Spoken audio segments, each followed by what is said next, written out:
Hello, Year 9. So this is the second part of your lesson. So what I want you guys to be thinking about when you've got your phone in front of you and you're thinking about editing the final part. And where we last left off in our last lesson of edit was this picture where you started to bring out all the textures and the detail of his skin, because we're trying to challenge of what is beautiful and ugly.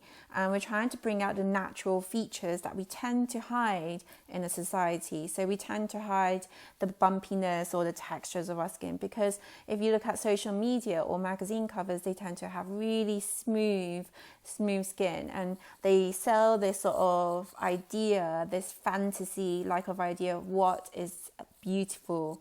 And it is like, it creates this sort of pressure, this demand that everyone wants to have that particular look of skin, for instance. So that's the reason why we edited this picture, to show those things that we tend to hide, and we want to challenge the idea of what is beautiful and ugly. Now, from there, where we left off, we're going to carry on with this edit, and we're going to lead towards this as a final result. Now, for me, the reason why I've chosen to add makeup and lipstick and so forth is because my subject, he used to be a ballet dancer, so a performer on stage where they would have to wear makeup and all of those things. And with the society, we know that if men wore makeup, it's frowned upon for some reason, and it's not widely accepted. So why is that? Why is it that men cannot wear makeup? Why is society telling people that it should only be for females? And this is where you start to question the ideas of what is beautiful and ugly. Could this subject be the enjoying the process of dressing up and putting his makeup on, his stage makeup, for instance? Or could it be the artistry behind of using all of the colors and applying it onto his skin? But also thinking on a wider scale of the LGBTQ community.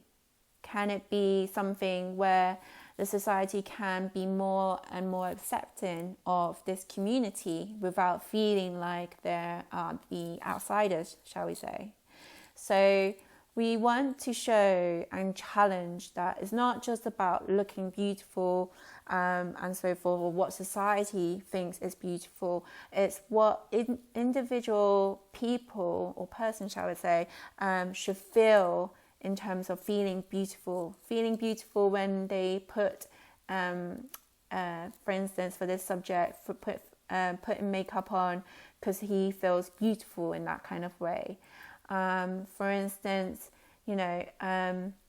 dressing up, for instance, drag queens or whatever, it's one form of art that they feel comfortable in expressing themselves in that kind of way. But it's not just about males dressing up. Okay, so if we look at females, if we remember looking at Metrajeanson's work, what they tend to question is what the pressures of society gives to women. So the pressure to have a certain color eye. If you have brown eyes, you're not as beautiful as someone who may have blue, grey or colored green eyes or something. And that adds on this sort of very negative mental health impact on an individual, where they might not feel as accepted in a society. They might feel more of an outsider. Other things like there was a trend on social media to have big lips, and everyone went out to get Botox to have bigger plumped lips, and it made them feel younger or accepted with the society. And then you would also hear terrible news how Botox can also go wrong if you don't go to the right person, because they wanted to save money. So all of these things that the society or the social media has created give this sort of pressure for people to act up and go out there to do things, whether it's going to get their face done, where they're having a major surgical change, or even like changing the color of the eye just to feel accepted, just because the social media is telling you to look in a certain way. Other things, like if you carry on looking at through Metrajeanson's work, you can see things like having bigger lips, smoother skin, looking younger, having a kind of particular teeth, or all of those things. You're just trying to challenge those ideals, and that's what you're going to try to do in today's work. So remember last lesson I said that this is the main one that I want to directly respond to. So if you have a particular one that you wanted to directly respond to, then by all means do that. Okay?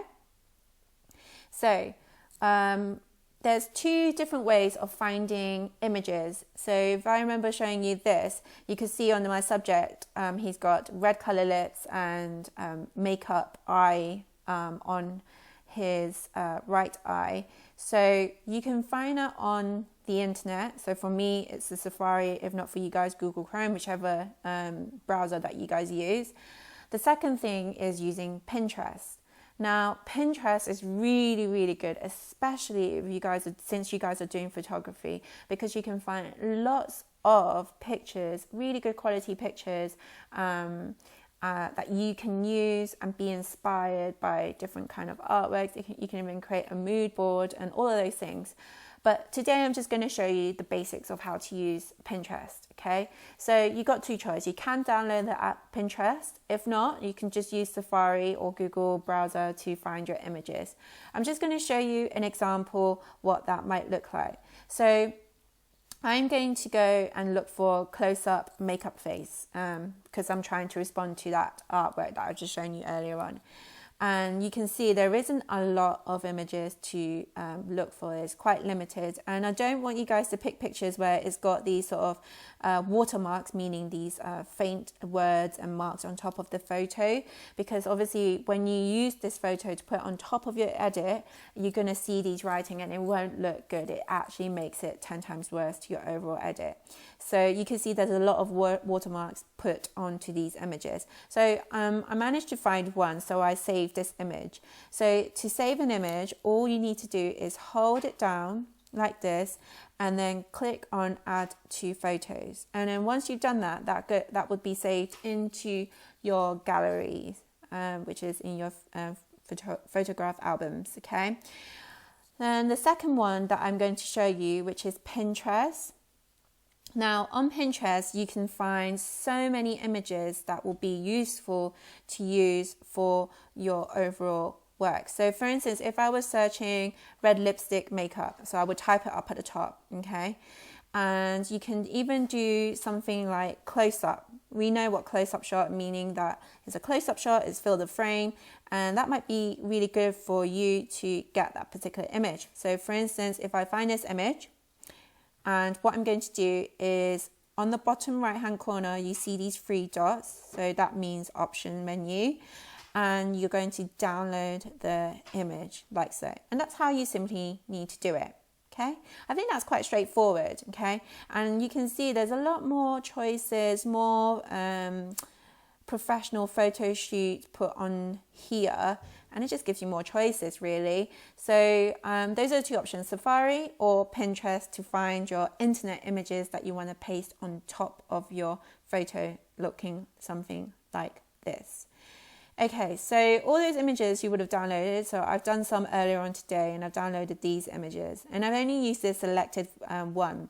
I don't want it to be too over the top, but I do really want to challenge the idea of what is beautiful and ugly and responding to the artist's style of work. Now, I've just opened Snapseed. So when you open Snapseed, you just tap anywhere here and then open from device, and then you're going to find your last edit from where you left off from last week's edit, okay? And you open that image, make sure it is the correct image and you're not mixing it up with something else, okay? Now you see the bottom row, it's got looks, tools and export, okay? Now you're going to be using tools, so I'm going to press on that button. The main buttons you're going to be mainly using today is double exposure, tune image, which is at the top, and the view edits button. So the view edits button is on the top row with the back button and layer kind of icon. So top row with the back arrow button, you will see this button called view edits, and that's what you're going to be mainly using today. When I view edits, it's basically like Photoshop where it shows all your layers and what kind of editing you've done. So here I've already got some edits made because remember we did this edit last week, so it shows my existing layers, which is really, really clever because Snapseed remember that they have edited this photo before. So I'm just going to go back and I'm going to show you how to get those images pasted onto his face. So what I use is double exposure. So I'm going to click on that button and I'm going to add image, which is just next to the cross button. It's got a plus sign and an image of a mountain. And I'm going to choose the images that I've used for my edits. So I'm going to start with the eye area. So now you can see quite vaguely the image of the eye is quite large. It's actually bigger than his head. And this is a part where I really need you to think about scale and proportion. So if you remember year 8, we talked about proportion a lot. So make sure it's in line with his other eye and with a similar size as well. So that way it's in proportion. Now, if I want to resize, you get your 2 fingers from each corner and push it towards the middle, and that way it will resize. If you want it to go bigger, then you do the opposite way where you push 2 fingers down and then going outward direction. So I got from each corner to the other corner. So right now I'm resizing it to be similar size to the other eye. If you can't see your image very well, you see the bottom row, there is a ink kind of droplet symbol, and you're just going to click that and you can scroll across the toggle bar for how opaque you want this to be. So I'm just going to make this slightly a bit just a little bit more opaque so that I can see what I'm editing and that I can resize and rotate this slightly. So if I want to rotate, you just swing it around with your 2 fingers, like when you're resizing, and swing it to the side, and then that should work.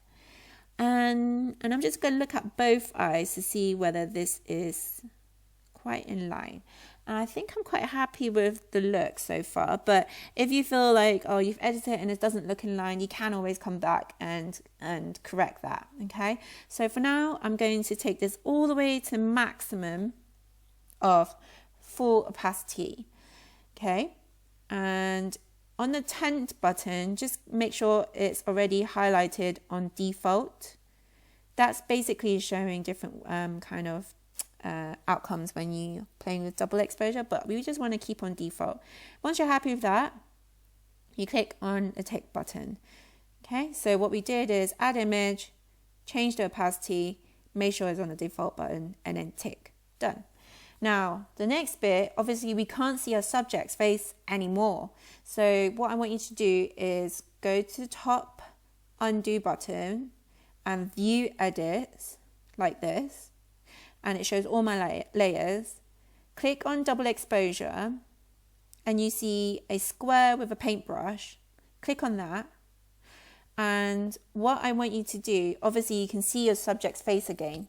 So what I want you to do is zoom in to the eye area. You must zoom in, otherwise your brush will come across too big, okay? So, and to zoom in is obviously using 2 fingers, swiping it the opposite way or coming towards each other, and you see the circular shape. That's basically the size of your brush, and you really want to make sure you're very neat in the way you paint your work in. So here I'm going to, you see the bottom row where it's got the red, so the icon. I want you to click on that. And then you're going to use your finger and you're just going to sort of paint this eye area in, okay? And this just shows you the area that you're painting in, okay? Now, just to give you an idea of what that might look like, you then press the eye area again just to show you what has come through. And I'm just going to zoom out to see whether this look in proportion or not so far. And if it doesn't, obviously we can edit this and change it up a little bit more later. And we can see really good, strong contrasting color and the makeup showing through. So this one I'm going to do it a little bit different to my earlier one, just so I just show you different outcomes, how you can really play with the idea. And I'm just going to change it a little bit. And if you want to move your image to across the page, because obviously I'm running out of space, you put your 2 fingers down and just hold down and move across. And then here, just going to do it like this. Now, if you want to change the opacity, you see on the bottom row, you've got 100%, and you've got this up and down arrow. So you go down, and this basically removes how opaque you want your work to be. And if you make a mistake, go straight down to 0, and that will essentially remove any mistakes you might have made along the way. And again, I'm just going to create a little bit of a neater outline, but I just don't want this harsh outline to be too strong. So I already made a slight mistake, and this is the best part, is that if you make a mistake, you can always correct it. So I'm just going to go over there. I'm going to go up to 75, and I'm just going to color his eye in, bring in those details like this, and zoom out. And I think that looks pretty good.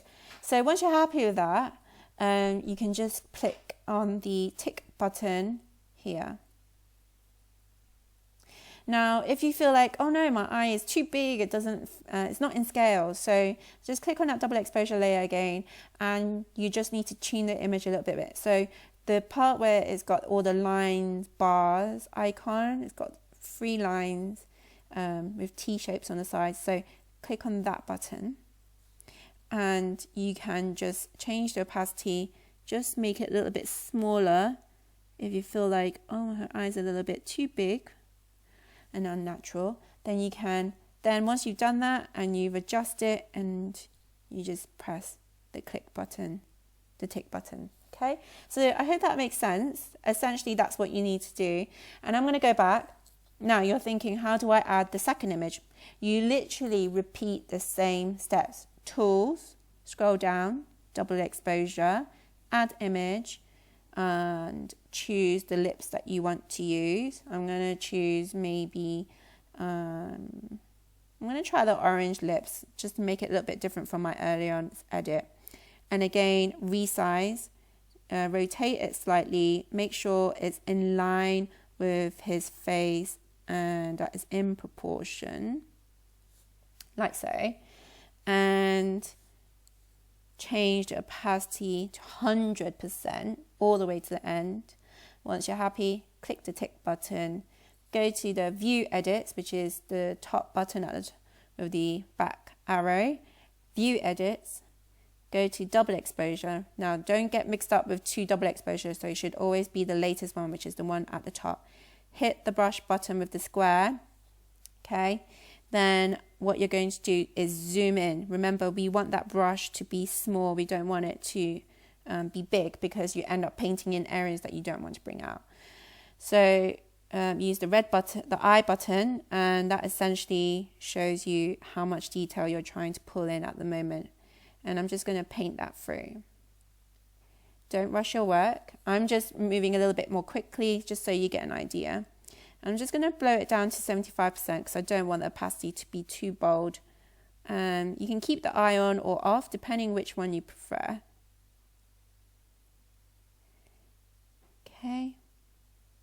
And just slowly go around the area. Then I'm going to up my opacity, which is 100% at the bottom, and it just shows more detail from going over your brush work. So I'm just going to put the eye button so I know how much detail I'm bringing in from painting around the eye. I don't want his mouth underneath to show through. I don't want this to be a double exposure. I want this to be completely 100% opaque. So as you can see, my brush at the bottom says 100, meaning the brush is 100% opaque. Okay, eye off. Zoom out a little bit. Okay, so I do feel like that lips is a little bit too bright for him, and it looks a little bit out of proportion. So I'm just going to go back and edit this slightly, and what I'm going to do is put the opacity down slightly, so that I can see, and I'm going to make her lips a little bit smaller, like here, and adjust accordingly, and then put your opacity back to 100, and obviously you can see the area that I was drawing in would still show through. So zoom in, this time scroll down all the way to 0% at the bottom, so that way you can remove any areas you don't want anymore, and just go around the edges ever so slowly and being very, very careful.